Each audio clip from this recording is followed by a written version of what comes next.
A single submarine today can carry more explosive power than everything dropped in World War II combined.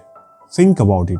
That is every bomb from the smallest grenade to atomic bombs. 12,100 nuclear warheads. That is roughly how many exist on Earth today. It is less than the pile we had during the Cold War, but it is not about quantity anymore. It is about quality. Modern nukes are smaller, faster, and a whole lot deadlier. Think of it like switching from a first-generation cell phone to a smartphone. With the escalation of the Russia and Ukraine situation, the probability of a full-out nuclear war is higher now than ever. But keeping the politics aside, today I want to explore how we went from the giant clunky nukes of the 1940s to this sleek, terrifying arsenal. The story starts in 1942. With the support from the allies like UK and Canada, United States started a secret project. It was called the Manhattan Project, led by the famous physicist J. Robert Oppenheimer. No, not this one. This is the real one. Because of the sheer size of the project, the workforce required was huge. So, they had to build a whole new secret town in Los Alamos. Their aim was straightforward: producing the first nuclear weapons. After 3 years of non-stop work, they finally did it. America had the first nuclear fission bomb, and you know what happens next. So, how does a nuclear bomb work? Well, to generate nuclear energy, you have to either split the atom or combine them. When you split a heavier atom such as uranium into smaller atoms, it releases a bunch of energy. This process is known as nuclear fission. This is how the first generation of nukes like Little Boy produced that boom. This already seems deadly enough, but we still took it up a notch. Instead of splitting atoms, we learned how to combine them. This gave birth to thermonuclear weapons. They work in 2 stages. First step is to start a fission reaction which acts like a tiny firecracker. That firecracker sets off a nuclear fusion reaction, releasing huge amounts of energy in the process. The produced energy is equivalent to a few megatons of TNT. But the nuclear story did not end in 1945. Well, back in 1945, nukes were basically a massive science experiment. They were heavy and hard to aim. Back in the day, aiming a nuke was like tossing a dart at a board across the room. But now, guided systems make these things laser accurate. They don't just hit cities now, they can hit a specific building in a city. Modern warheads are compact and precise, and they pack a hefty punch. We have come a long way from the first nuclear bomb, which is honestly not as comforting. Back in the Cold War days, things were much simpler. It was the US and Soviet Union facing off, each trying to build more nukes than the other. But now the game had changed. We have new players like North Korea in the game, and seemingly Iran is also working on their own nuclear program. Welcome to the new nuclear arms race, where the players are numerous and the stakes are higher than ever before. Hypersonic missiles are one of the scariest new technologies. These can break Mach 5 speed, meaning over 5 times the speed of sound. That is mind-blowingly fast. Wait, there is more. They can change their direction mid-flight and can also fly at low altitudes, making them super hard to detect and intercept. The United States, Russia and China are actively developing these hypersonic technologies, with Russia's Kinzhal mission and China's DFGF being few examples. And then there are MIRVs, which stand for Multiple Independently Targetable Re-entry Vehicles. I know it's a big name, but the idea is simple. Imagine one rocket splitting into several smaller rockets mid-air, and each of these rockets can be targeted to its own target. This technology was first developed by the United States in the 1960s. Today, it has been adopted by other nuclear powers as well. And what makes it dangerous is intercepting this missile is more challenging and costly for defense systems. Now, you might think this is just like the old arms race. Well, not exactly. Back then, there were only 2 players and both knew the rules. There were clear communication channels between the major powers.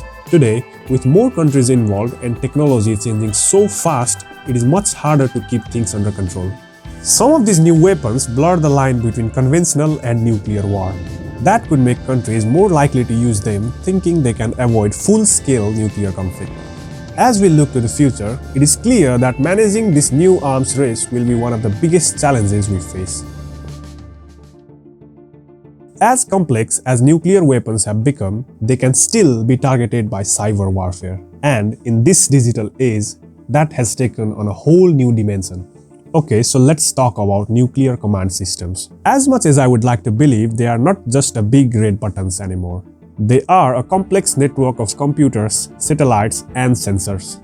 While this network makes our nuclear force more efficient, it also opens up new weaknesses. Imagine a hacker getting access to these systems. The consequences could be catastrophic. A hacker could potentially launch a nuclear weapon, disable early warning systems, or feed false information to decision makers during a crisis.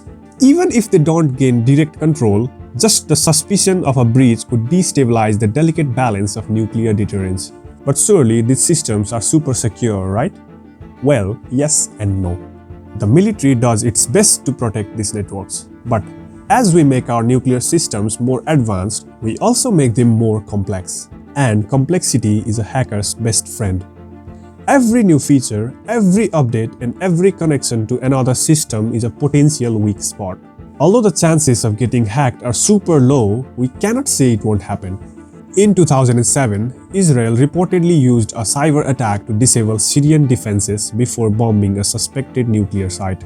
This was known as Operation Outside the Box. They seemingly manipulated Syrian radar systems, feeding them false information about their airspace. This allowed Israeli aircraft to approach undetected and carry out their bombing without facing significant opposition from Syrian air defenses. In 2010, a computer worm called Stuxnet targeted Iran's nuclear program. It successfully destroyed approximately 984 centrifuges, which was about 30% of Iran's operational capacity at that time. This was not a nuclear command system, but it still shows how critical infrastructure can be prone to cyber attacks. But sometimes the biggest threats come from a simple human error. In 2007, the US Air Force accidentally flew 6 nuclear-armed cruise missiles across the country without even realizing it. The missiles were supposed to be equipped with dummy warheads for training, but instead they were loaded with W-80-1 nuclear warheads. This error went unnoticed for approximately 36 hours. If a mistake like this can happen with physical weapons, imagine the potential for errors in a complex digital system. Securing nuclear facilities against cyber threat is a huge challenge. These systems need to be constantly updated to stay ahead of new threats. But every update is also a risk. What if the new software has a new bug? Or what if the update process itself is compromised? AI is being used everywhere nowadays. From students using AI to do their assignments to an AI-powered threat detection system. The US Navy has tested an AI system called AEGIS that can automatically track and target incoming missiles. These systems could react much faster than human operators in a crisis. AI promises faster decision-making and improved early warning systems. But could it also increase the risk of accidental nuclear war? The answer is more complex than you think. Let's imagine this scenario. It is 3 AM and an AI system monitoring global military activity suddenly detects what it thinks is a nuclear launch. Alarms blare and military leaders are woken up. They have just minutes to decide if this is real or a false alarm. The AI says it is 99% certain. What would you do in this situation?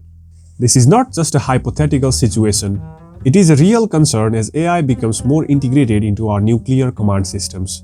Today, military around the world are using AI to process vast amounts of data from satellites, radar, and other sensors. The idea is to give leaders better information faster, potentially giving them more time to react in a crisis. But AI systems, no matter how advanced, can make mistakes. They might misinterpret data or be fooled by false information. Now don't get me wrong, AI has some big advantages in nuclear strategy. It can analyze data much faster than humans, potentially catching threats we might miss. It does not get tired or emotional, which could help avoid human errors. Some experts argue that AI could make nuclear deterrence more stable by providing clearer, more reliable information. But there is a flip side to this coin. AI systems are only as good as the data they are trained on. If an AI is trained on historical data, it might not recognize new types of threats, or worse, it could be hacked or manipulated by the enemy.